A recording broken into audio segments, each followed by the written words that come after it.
विषय के पाठ्यक्रम में जो गद्य साहित्य है और इसके बाद पद्य साहित्य आता है, तो संस्कृत पाठ्यक्रम में पद्य व्यूसम जो है, इसमें जो हमारे पाठ्यक्रम है पद्य व्यूसम में यह बताया गया है कि पहला पाठ हमारा है लक्ष्य भेद परीक्षा। लक्ष्य भेद परीक्षा का अर्थ हुआ कि किसी को लक्ष्य मान करके उसको निशाना लगा करके और उस लक्ष्य को निशाना लगा करके मारने की जो है गुरु द्रोणाचार्य जी द्वारा यह परीक्षा लिया जा रहा है अपने शिष्यों का। तो पहला श्लोक है, उसको आप लोग श्रवण करें। पहला श्लोक में यह बताया गया है कि त्रास्तु सर्वान, देखिए, त्रास्तु सर्वान सम्मानीय सर्व विद्यास्त्र शिक्षितान द्रोण प्रहरण ज्ञाने जिज्ञासु पुरुषार्थभ। देखिए, यह पहला श्लोक है, लक्ष्य वेदने की परीक्षा का पहला श्लोक है। तो पहला श्लोक का हम पहले क्या लिखेंगे, आता है ससंदर्भ व्याख्या करने के लिए आता है, तो संदर्भ लिखेंगे। तो संदर्भ में यही लिखेंगे, प्रस्तुत श्लोकांश हमारी पठित पाठ्य पुस्तक संस्कृत के पद्य व्यूसम में संकलित लक्ष्य भेद परीक्षा नामक पाठ से उद्धृत है। यह श्लोक महाभारत के आदि पर्व के 123वें अध्याय से लिए गए हैं और इसमें प्रसंग लिखेंगे आप लोग कि प्रस्तुत श्लोक में आचार्य द्रोण के द्वारा कौरवों, पांडवों तथा अन्य राजकुमारों के लक्ष्य भेद की परीक्षा का वर्णन है। सबको जो है यह द्रोणाचार्य जी अपने जो शिष्य थे सबको बुला करके उसमें कौरव, पांडव और जितने राजकुमार थे सबको उसकी जो है लक्ष्य वेद की परीक्षा लेने के लिए सबको बुलाए। इसी का वर्णन इस प्रस्तुत श्लोक में है। अब देखिए, इसका व्याख्या करने से पहले हमें अन्वय लिखना पड़ेगा। अन्वय का हम टिप्पणी निकालेंगे या शब्दार्थ निकालेंगे तो हमारा व्याख्या जो है स्वतः होता जाएगा। जैसे दिया है, प्रहरण ज्ञाने जिज्ञासु पुरुषार्थभ द्रोण सर्व विद्या स्वशिक्षितान तान तुम सर्वान सम्मानीय विचाग्रे शिल्पी कृतम कृत्रिमं भाषम आरोप्य कुमाराणाम अभिज्ञातम लक्ष्यभूतम उपादिशत। यह हमारा अन्वय हो गया। तो देखिए, अन्वय का सर्वप्रथम हम शब्दार्थ निकालेंगे। करें कि प्रहरण ज्ञाने, प्रहरण का अर्थ होता है अस्त्र शस्त्र। हमारा जो देखिए अस्त्र होता है और शस्त्र होता है, तो अस्त्र ज्ञान के लिए अस्त्र जो है, करें कि अस्त्र ज्ञान के विषय में जैसे धनुष और बाण यह अस्त्र के रूप में आता है। तो अस्त्र ज्ञान के विषय में जिज्ञासु, जिज्ञासु का अर्थ होता है जानने की इच्छा वाले, अर्थात करें कि अस्त्र ज्ञान के विषय में जिज्ञासु अर्थात जानने की इच्छा वाले पुरुषों में, पुरुष दिया है आगे पुरुषार्थभ, पुरुषों में श्रेष्ठ कौन थे, आचार्य द्रोणाचार्य जी थे।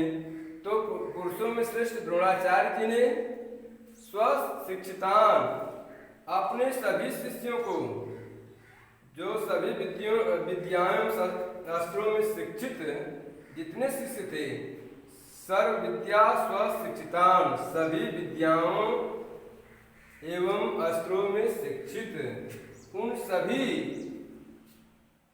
शिष्यों को क्या किया, सर्वान माने सभी को, समानीय माने बुलाया, बुला करके क्या किया, करे कि वृक्षाग्रे, वृक्ष के ऊपर वाले भाग में शिल्प भी कृतम, शिल्पकारों के द्वारा बनाया गया भासम आरोप्य गिद्ध को स्थापित किया। आरोप माने स्थापित किया। कहाँ स्थापित किया? कहें कि वृक्ष के ऊपर वाले भाग पर, यानी सबसे ऊंचे वाले भाग पर जो है शिल्पकारों के द्वारा बनाया गया गिद्ध को स्थापित किया। कुमाराणाम अज्ञातम, सभी जो वहाँ की शिक्षा को ग्रहण करने वाले कौरव पांडव और अन्य राजकुमार जो थे, सबको अज्ञातम, जानने के लिए लक्ष्य भूतम उपादिशत, उन्होंने कहा कि इस गिद्ध को निशाना बनाना है, ऐसा आदेश जो है द्रोणाचार्य जी ने दिया।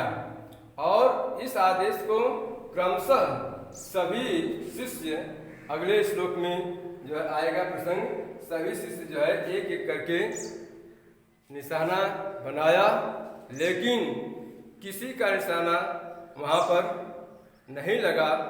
लगा तो केवल अर्जुन का निशाना लगा। इसके विषय में आगे वाले श्लोक में देखेंगे। कहें कि पहले जो है बुलाए किसको? आगे देखिए, कृत्रिमं भासम आरोप्य वृक्षाग्रे शिल्पी कृतम अज्ञातम कुमाराणाम लक्ष्य भूतम उपादिशत। यह दो श्लोक तक हो गया है।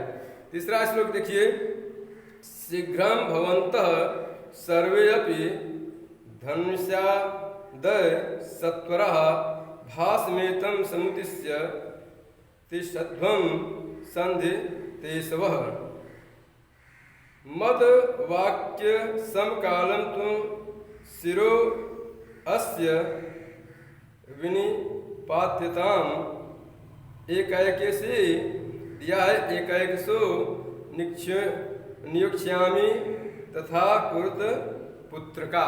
ऐसा जो है द्रोणाचार्य जी ने आदेश दिया। तो जो दो श्लोक मैं अभी पढ़ा हूँ, या दो श्लोक का व्याख्या हो गया, दो श्लोक का संदर्भ से व्याख्या जो अभी मैं व्यक्त किया हूँ, संदर्भ वहीं रहेगा, प्रसंग वहीं रहेगा। अन्वय इसका जो है बनाना पड़ेगा। तो अन्वय बनाएंगे तभी हम जो है व्याख्या कर पाएंगे। तो तीसरा चौथा इस श्लोक का अन्वय जान जाइए। देखिए, करा कि द्रोणो कथयत, यानी द्रोणाचार्य जी ने कहा, भवन्तः सर्वे अपि धनुष आदाय एतं भासं समुद्दिश्य सन्धितेष्वः सत्वरं तिष्ठध्वम्। द्रोणाचार्य जी ने कहा कि आदेश दिया कि भवन्तः सर्वे, आप लोग जितने शिष्य यहाँ पर उपस्थित हैं, सभी अपने अपने धनुष बाण को लेकर के क्या करें कि सत्वरम माने शीघ्रता पूर्वक जो है सभी अपने अपने धनुष बाण को ले आकर के एतम भासम, यह जो भास है, भास माने गिद्ध, यह जो गिद्ध है इसको लक्ष्य बना करके समुद्दिश्य, यानी इसका लक्ष्य बना करके क्या करें कि संधितेषत सत्वरा, यानी इसको जो है आप लक्ष्य बना करके आप लोग क्या करें, संधितेषवः, यानी धनुष पर बाण चढ़ाते हुए, यानी धनुष पर बाण चढ़ाए हुए तिष्ठध्वम समुद्दिश्य, बैठे हुए गिद्ध को जो है निशाना बनाना है। तो सभी राजकुमारों को द्रोणाचार्य जी ने कहा कि यहाँ पर सभी को जो है अपने अपने धनुष बाण को लेकर के जो वृक्ष के ऊपर वाले भाग पर जो गिद्ध रखा गया है, उसी गिद्ध का सभी अपने अपने धनुष बाण से जो है यह निशाना बनाएंगे और उसको मारेंगे। चौथा श्लोक का अन्वय देख लीजिए। करे कि हे पुत्र का मद वाक्य समकालं तु अस्य शिरः विनिपात्यताम् एकैकशः नियोक्ष्यामि तथा कुरुतः।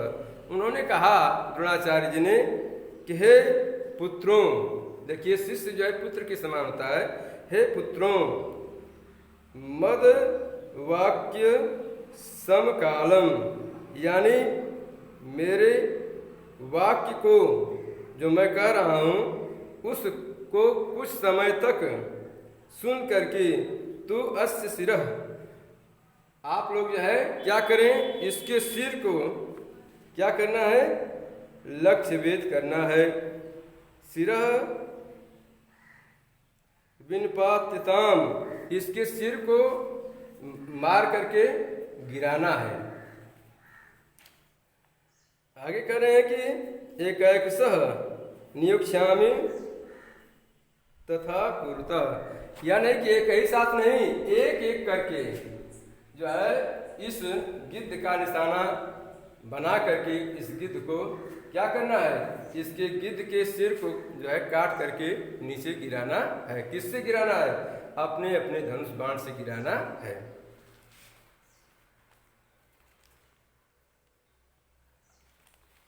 आगे का श्लोक देखिए आप लोग। इसी तरह चार श्लोक तक हो गया, पांचवा और छठवां श्लोक देखिए, क्योंकि यह जो पाठ्यक्रम है लंबा है। ततो युधिष्ठिरं पूर्वम् उवाच अंगिरसां वरः संधत्स्व बाणं दुर्धर्षं मद्वाक्यान्ते विमुञ्चितं। ततो युधिष्ठिरः पूर्वं धनुर्गृह्य परन्तपः तस्थौ भासं समुद्दिश्य गुरुवाक्य प्रणोदितः। देखिए पांचवा छठवां श्लोक का अन्वय होगा। कह रहा है कि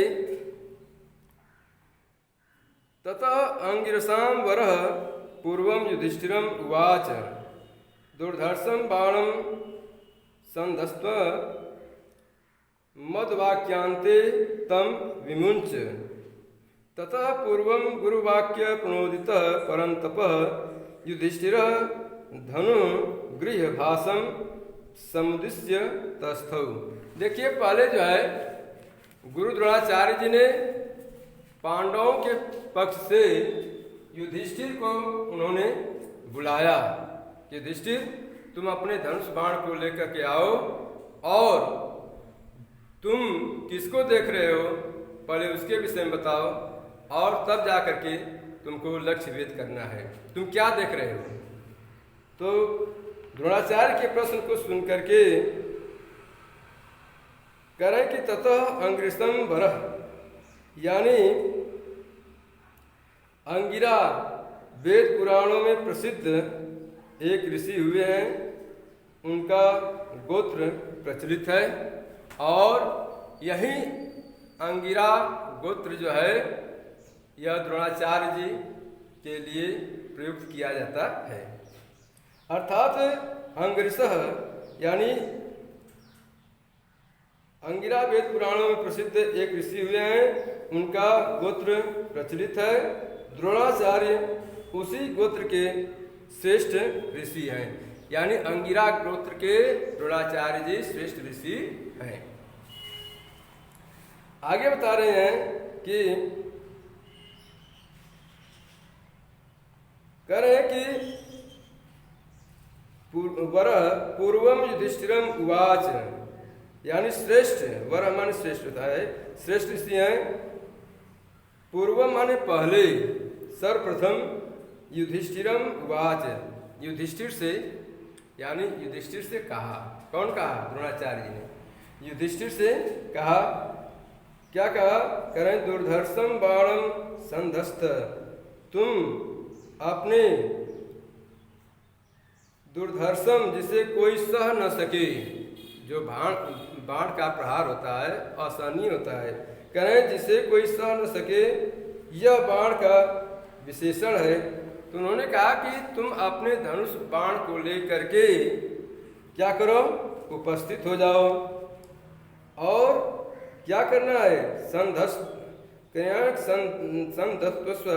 यानी तुमको जो है साधो, यानी भली भांति निशाना लगाओ। जो ऊपर कृत्रिम भास रखा गया है, बनावटी गिद्ध रखा गया है, उस गिद्ध का तुम क्या करो? साधो, यानी निशाना, भली भांति निशाना बनाओ। भली प्रकार लक्ष्य करके क्या करो? करें कि भली भांति निशाना बैठाओ। तथा पूर्वम गुरु वाक्य, उसके बाद पहले गुरु के वाक्य को सुनकर के, द्रोणाचार्य जी के वाक्य को सुनकर के, प्रणोदितः परंतप युधिष्ठिर धनु गृह्य भाषम समुद्दिश्य तस्थौ।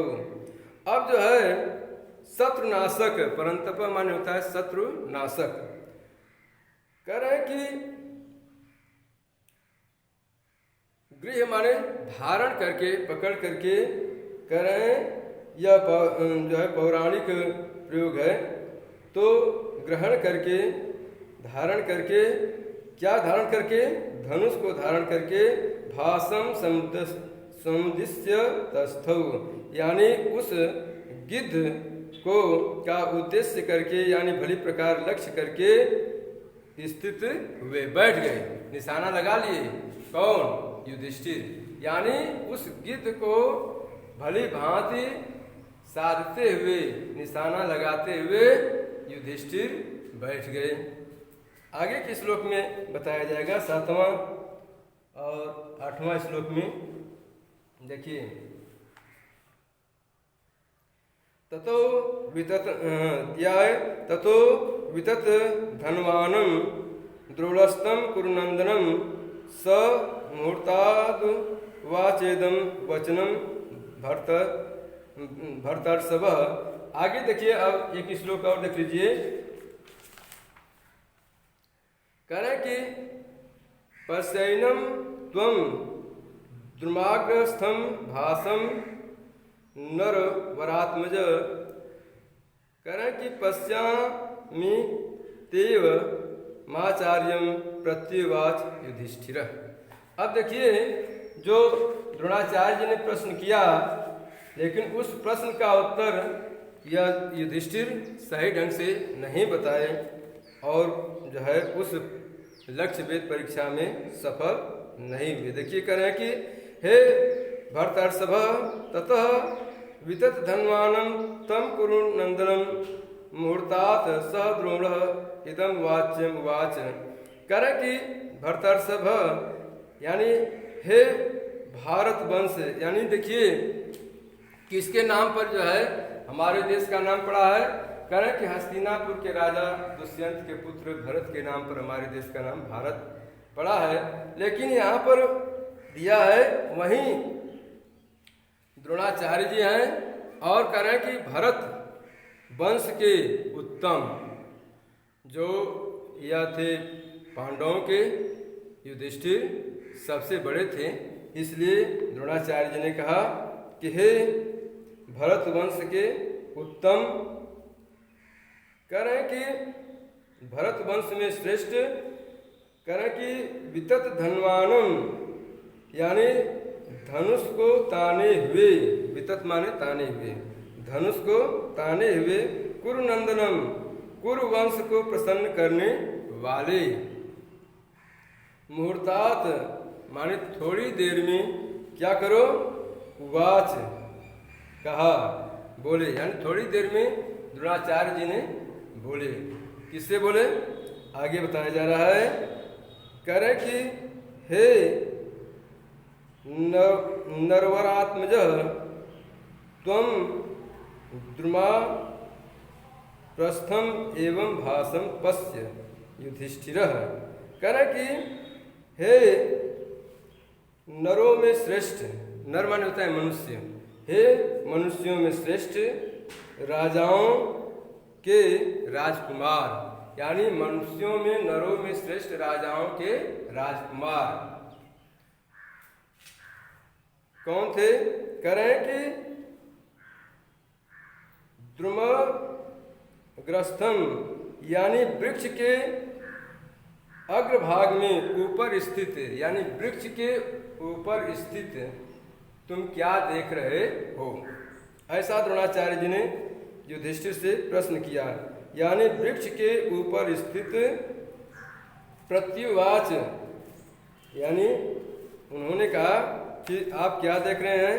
तो उन्होंने कहा कि मैं वृक्ष के ऊपर देख रहा हूँ। क्या देख रहा हूँ? यह जो है युधिष्ठिर व्यक्त नहीं कर पा रहे हैं कि गिद्ध देख रहा हूँ, क्या देख रहा हूँ, इसको व्यक्त नहीं कर पा रहे हैं। कह रहे हैं कि मैं वृक्ष के ऊपर वाला भाग देख रहा हूँ। तो इस लक्ष्य वेद परीक्षा में युधिष्ठिर जो है असफल हुए। आगे नेक्स्ट डे पढ़ाया जाएगा।